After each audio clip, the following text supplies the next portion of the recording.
Greetings and salutations, Pokemon fans. Today we're going to look at what happened when Breloom completely fell off to the point where hyper-offensive teams nowadays all basically use Conkeldurr and nobody runs Breloom anymore. You still see it every now and then, but it's considered a more risky pick and a more like high risk, high reward.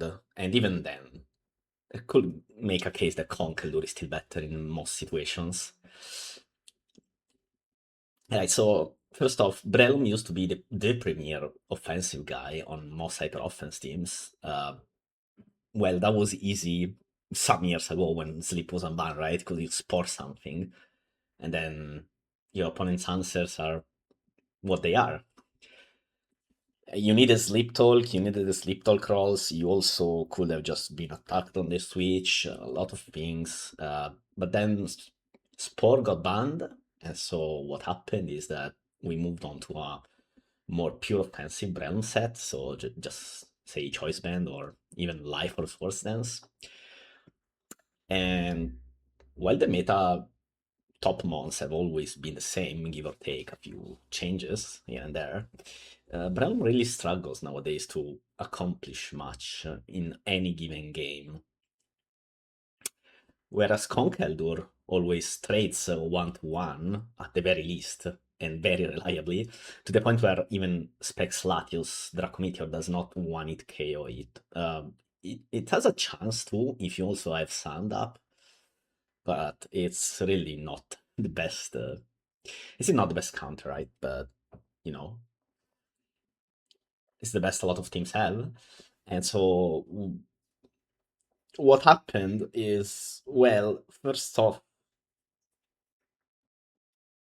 we just figured out that Healing Wish is a strong move, and Conkeldurr is probably the best Healing Wish recipient. Although nowadays most teams don't really rely on Healing Wish in their Conkeldurr, although most still do, and or at least they have the option. But it's less of a game plan than it used to be. You still have it on the team, right? Um, most Conkeldurr offensive teams are on GRC, but it's mostly unrelated to the Conkeldurr. It's just there for, say, Alakazam and the Psychics in general, with Healing Wish as an added bonus.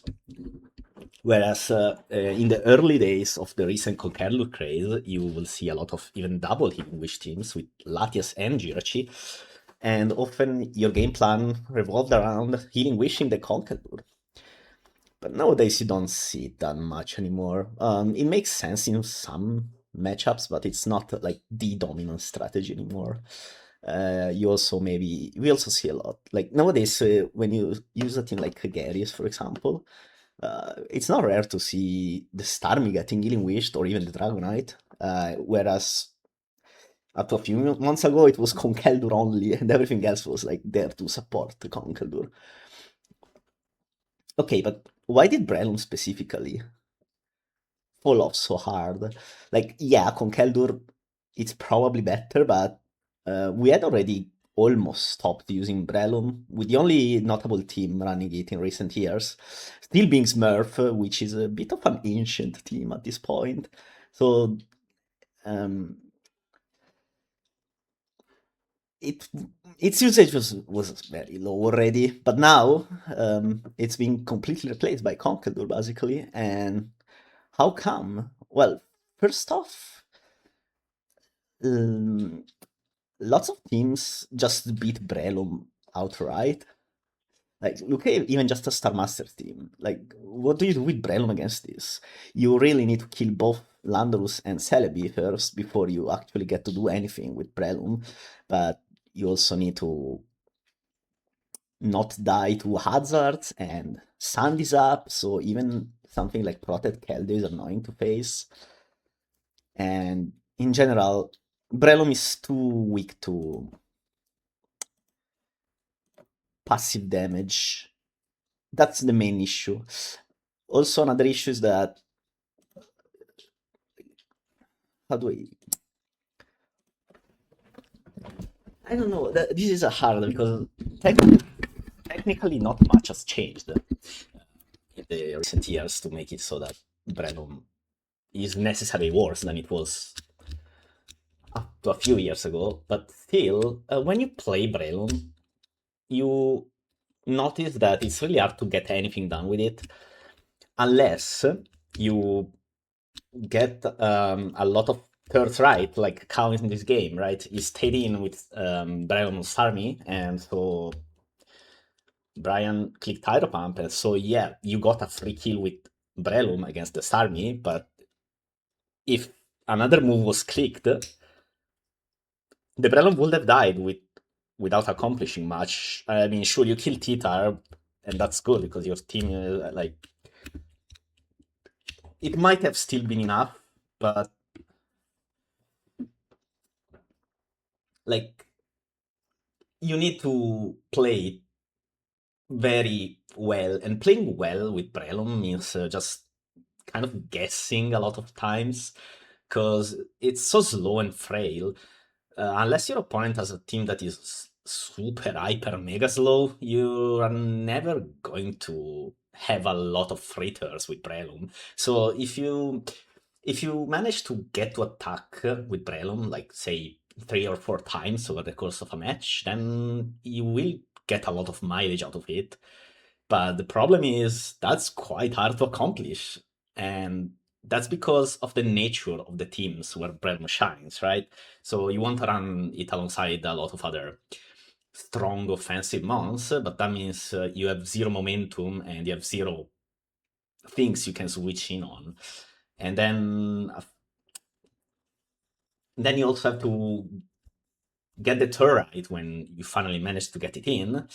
And you also have to hope your opponent doesn't have one of the 3 mons that completely stop it, which is actually more common than it looks like. But even then, a big problem with Breloom generally is I'll call it a 50-50, though some people don't like this definition. But look at Brian's team here, for example.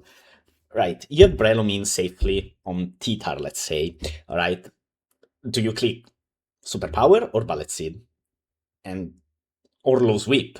Now, this brand turned out to be low sweep, but superpower is superpower. Sorry, this brand was superpower, but even with low sweep, the conundrum is the same. So, do you click Balissid, and if the Landorus Therian comes in on the Balissid and you get 3 hits, then that's fantastic. You're very close to winning. But if you hit Balissid and the Ferrothor comes in, you're you've done nothing, and all the effort you went through to switch into Breloom just got removed like that. Conkeldurr does not have this problem. You can lead with it, you can have it in your back, you can do whatever with it, and you will always trade favorably no matter what.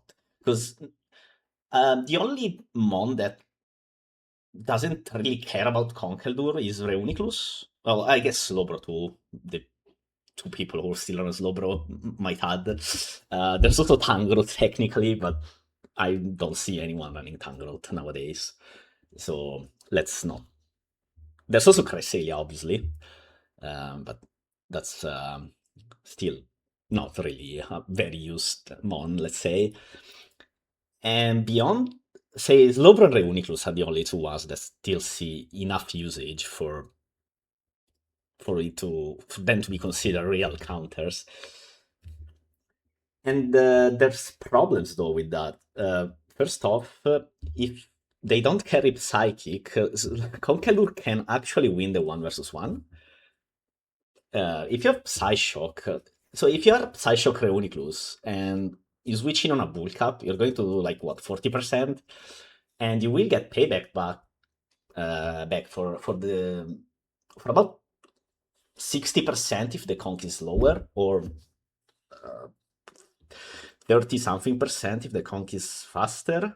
So you can win that 1 versus 1, but once you Psyshock once, your opponent will just bulk up again, and then suddenly you stop doing damage to the Conkeldurr. So you need to ramp Psychic, and often you also want to drop your speed EVs because you want to be slower than Kong, so you don't get nuked by Payback, which is doable, but it makes Reuniclus much worse because you want to be faster than, say, other Reuniclus, and also faster than some paralyzed mons. If you drop too much speed, suddenly you are worse in the mirror, which is usually a big deal for Reuniclus teams. Slowbro, though, you can run it as slow as you want. Just make sure you're not going zero, because then you're slower than Ferrothorn, which, let's say, is not something you want. But yeah, the problem is in how even the mons that beat Conkeldurr reliably, easily, without needing you to outplay the Conkeldurr, read how it plays perfectly and what's not. All of these problems make Conkeldurr really hard to deal with. Whereas with Breloom, even unless you have like 6 fighting weeks in your team that all die to Mach Punch, oftentimes it's enough to lose one Mon and then try to revenge kill it instead of just like you don't need to do anything crazy against Breloom. As long as you don't let it take over the game by giving it 3 or more free entrances, then yeah, it might kill 1 or even 2 of your mons, but then it stops being useful. Whereas Conkeldurr always has the threat of just taking over the game because you cannot give it too much free time. And then there's the Linguish angle, which comes in play because of how big this guy is. You don't die to Specs, Latios, Dracometeor, as I said earlier. You don't even die to Hakazam Psychic if it's not Life Orb. Or like it's happening on the screen, there's a Celebi clicking Psychic on a con for 45% damage. That's just, man, that's a disaster. But yeah, there's also Guts that adds on, like, makes this guy even more annoying. If it was no Guts, you could just say, "Oh, I'm just going to wisp this guy with Rotom." Sure, it's 70%, but it's a start, right? But now, if you if you lead Rotom into Kong, you just, oh man, what do I do? Do I click either pump for 30% damage minus leftovers? So yeah, that's the main issue. And then there's again how hard Breloom is to get anything out of. Too slow, too frail. Typing is good offensively because I believe only Celebi walls both stabs. The Latios too, but Latios takes a billion damage from Bullet Seed. If you get 4 hits with Rocks up on Band, probably almost kills. And so yeah, that's the main. That's why Breloom got replaced by Kong, really. Harder to play, harder to get anything out of. On a game where you only have 6 Pokemon on your team, you want each one to be almost always useful, and Breloom does not fit the definition quite as well as Conkeldurr. Conkeldurr is almost always useful. Breloom is useful 35-40% of the games, and yeah, sometimes it can take over a game. It could, it does so sometimes, or at least it can open up the enemy team to being exploited by his teammates, right? So, a typical example would be I get Breloom in on against Rain. I switch it on Ferrothorn for free because my opponent clicked Rocks, be greedy maybe, or even Power Whip, doesn't matter. Breloom Cell doesn't matter. You die in 1 hit to everything, so you can freely toss it on a Power Whip by Ferrothorn, right? And most train teams don't really have an answer to that because they have Latios and or Thunderous Therian maybe, but if your choice band lows whip, none of these really answers the Breloom, especially if rocks are up. But even without, that's just a billion damage that you're going to take, and there's even the chance that the Breloom turns out to not be burned, and so it could switch moves, and then Bullet Seed or Mach Punch, you're switching. Uh, Not happening with Latios because most are Scarf and Rain, but Thundrus could be exploited by this, and especially if the Breloom is cheeky as Stone Edge, which, hey, it used to be standard on the guy. Not anymore, really, but the thing is, in order to create these scenarios, you need a way to get the money in for free, and that's the hard part. Whereas Conkeldurr, you just slap it on the field and just click whatever move you feel like clicking, bulk up, drain punch, ice punch, whatever your heart desires, and you will progress. You will get progress in the game. While we're watching some exquisite game on the screen, I already commented all of these. These are all from the last SPL. I picked games with Breloom or Conkeldurr, but I'm lazy, so I just I just prune the ones where the mon didn't do absolutely anything. Whereas sometimes they do stuff in these games. For example, in this one, I believe this is where Breloom does something that Conk could never do, which is actually kill something in this matchup. Conk really struggles against these teams because they, well, not only have triple psychics, but they also have a Skarmory. So this is where Breloom actually does things instead. But only if you either click perfectly or if you are Swords Dance, which I believe it is in this game. And I believe we're going to see it kill a Skarmory from full. Um,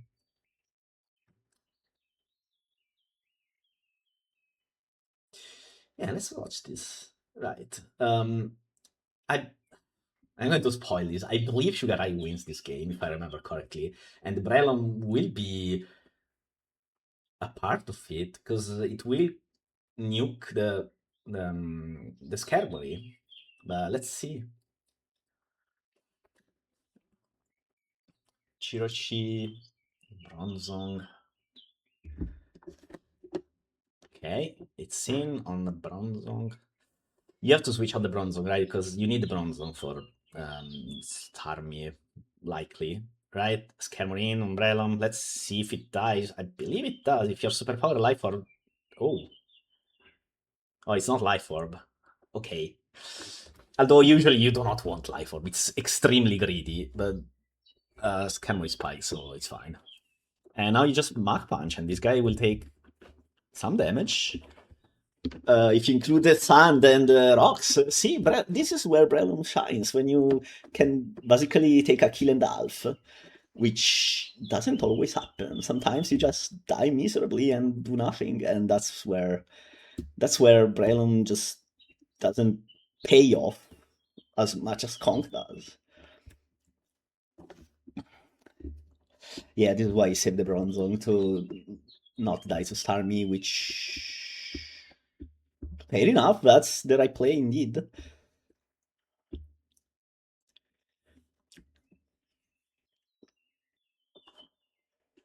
I still have Sash on Zam. It's fine. I mean, easy. Nah, he doesn't win this game. I believe you have to hard Zam here if you're ice, but maybe it's fire. And that's game. Right. Anything else? No, I think that's it really for the whole debacle between Brelam and Kong. That said, if you when you manage to get a free kill, or rather, when you manage to click like Swords Dance on Breloom and then attack with it, that's a feeling that Conkeldurr can never give you. And another one is when you get to perform a Mach Punch sweep late game. That's also perfect. Extremely hard to do, but when it happens, that's perfect. And my avatar just disappeared because, I don't know, reasons. Okay, thank you for watching and see you next time.